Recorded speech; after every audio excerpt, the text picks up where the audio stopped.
Hey folks, I'm Tennessee Brando with the MeidasTouch Network. Now normally I have clips of MAGA Republicans saying something absolutely insane and we react to it and we try to react with logic and reason and bring some sanity back to the situation. Well, today's a little bit different. Today I have a clip that should inspire you. This is Justin Jones. He's one of 3 Tennessee lawmakers who was expelled earlier this year. They were dubbed the Tennessee Three. And when that happened, all it really caused was Justin Jones' star to shine even brighter. He's now one of my favorite people to listen to and hear speak out about things because he's always on point. And here he is being asked about the rise of fascism here in Tennessee. And I love his response, and it got me to thinking a whole lot about growing up in this part of the world. So play that clip, and then we're going to come back and talk about it. Are you seeing the rise of fascism in Tennessee, and how are they trying to enforce that? My first week there, I'm on the elevator. Senator Jack Johnson makes sure to tell me that you are worthless and you don't belong here. You go to committee, you have Senator Paul Sherrill say, as we're talking about a death penalty bill, we should bring back hanging by a tree. We have members who filed bills to protect Confederate monuments because that was one thing that we finally got removed, and they were so angry about it. The statue of KKK Grand Wizard Nathan Bedford Forrest that sat in the most prominent location in our capital. You know, we love to go around the world talking about democracy, but in our state, we don't have democracy. We come from a state that is the birthplace of the Klan. Their heirs run our government. After that experience with Jack Johnson, I started to realize that I'm not here to make friends, but we're here to make change. Come on. I absolutely love that last line. We're not here to make friends. We're here to make change. And what I'm about to say is probably going to piss off a whole lot of people in my part of the world that looks like me, but I'm going to say it anyway because it's the truth. As he was talking about the Confederate monuments, it really got me to thinking about what it's like growing up in this part of the world and what we're taught growing up. And to those of you who aren't from here and may not understand it as well, I'm going to do my best to try to explain it. You know, we get told from the time we're little kids that the Confederacy was part of our heritage and that the Confederate flag is heritage, not hate. We get told that it was all about the war for Southern independence, and it wasn't about slavery at all. It was for states' rights. Then when we grow up and we start learning for ourselves, we start looking into things and we start asking the tough questions, we begin to realize that, wait a minute, what was the states' rights? What was we arguing for the right to do? Oh, it was to own a slave? Oh, so it really was about slavery. And we have to face a lot of uncomfortable truths. But for those out there that says, oh, the Confederacy is my heritage, it's not your heritage. Look, this bandana I got on my head, I ordered it offline back in 2017. It's held up. It's my favorite one. It's held up all these years. This bandana has lasted longer now than the Confederacy, okay? The Confederacy is not your heritage. It is a terrible stain on your heritage, and we have to fight to erase it and remove it and move past it. We have to learn from it and move past it and do better. But I want to keep rolling here with this clip of Justin Jones because where he goes next is my favorite part of the entire clip. My favorite band of all time is a band called the Drive-By Truckers. If you've never heard of them, look it up and thank me later. You can buy me a beer if you see me out somewhere. But the Drive-By Truckers have a song called The Duality of the Southern Thing. It's one of my favorites by them because it talks about all the bad things that happened in the South, but it also talks about the good and how that down here there is that duality playing side by side. And for far too long, we've allowed the Republican Party to focus all on the bad and to cash in on that bad, more on that later. We've allowed them to cash in on all the darkness, and we've not talked enough about all the good things that have come out of this part of the world.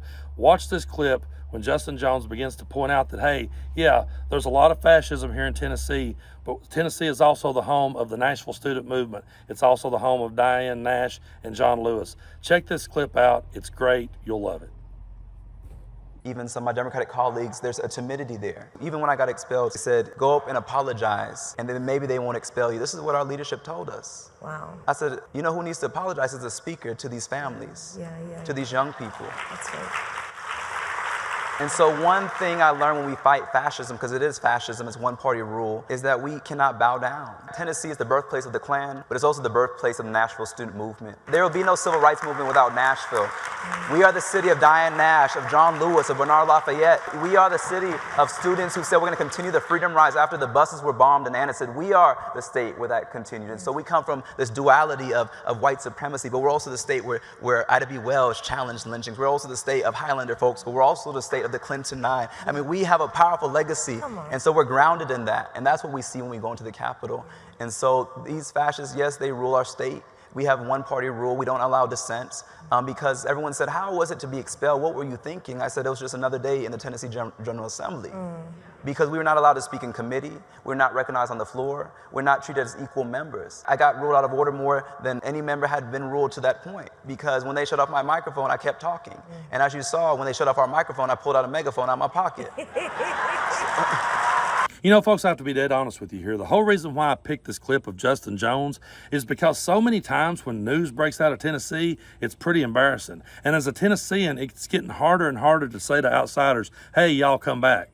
Because we realize just how much of a fascist system we have here and just how hard that it is. But then you see that clip of Justin Jones and you get so inspired. And for the first time in a long time, I felt like saying, hell yes, I'm from Tennessee and there's a whole lot of good people from here and Justin Jones is one of the best. And I love how he said that, hey, they turned off my microphone, so I pulled out my megaphone. That's what we're gonna have to do. We're just gonna have to keep talking louder because MAGA has infiltrated and hijacked the Republican Party. And they're loud and they're obnoxious and they're going to continue to be loud and obnoxious. So we have to get our megaphones and we have to talk louder. And one point I want to circle back to here is growing up in the South and what it's like. I know a lot of people look to states like Tennessee and they say to themselves, man, how did the Republican Party manage to get people in Tennessee to vote against their own interests? Well, growing up here, you're taught to believe in God right out of the gate and you're took to church every Sunday. You have family members who served in different wars, who served in the military, and you're taught to have great respect for the flag. You're took hunting on weekends and fishing. You grow up on the lake and in the mountains, and you're shooting guns at a very young age. And you are taught that the Confederacy is all part of your heritage. It's not about hatred. And then the Republican Party came along, and they realized that they could manipulate people by creating a straw man of the liberal. And what they did was they told people in my part of the world, hey, the liberals hate your God. The liberals are trying to take away your rights to worship your God. And the liberals are trying to impose all these lifestyles that your God taught you against. The liberals are trying to impose all that on you. And then they say, oh, and the liberals, they have no respect for the flag. The liberals have no respect for veterans. Oh, and the liberals, they're trying to take your guns away. They're trying to take away your rights. Now, people in this part of the world are impoverished. We have a whole lot of people living in poverty right where I'm from. I could drive you by homes that any reasonable person would think was abandoned. But there's still people living in it. There's still people struggling, still people working every day hard to get by and still living in poverty. There's people that are working 40 hours a week, 50 hours a week, and still needing government assistance just to get through. And so then the Republican Party turns to them and says, hey, the reason why you're struggling is because of all the people that don't look like you. The Democrats are trying to give rights to people that don't look like you and to people who don't believe like you. And those immigrants are coming over here and they're taking your jobs. It's all their fault. What the Republican Party has done is absolutely mastered the straw man argument. They've built up this straw man liberal and they've tore it down. And it's caused a whole lot of people in my part of the world to go, well, I don't want no part of that.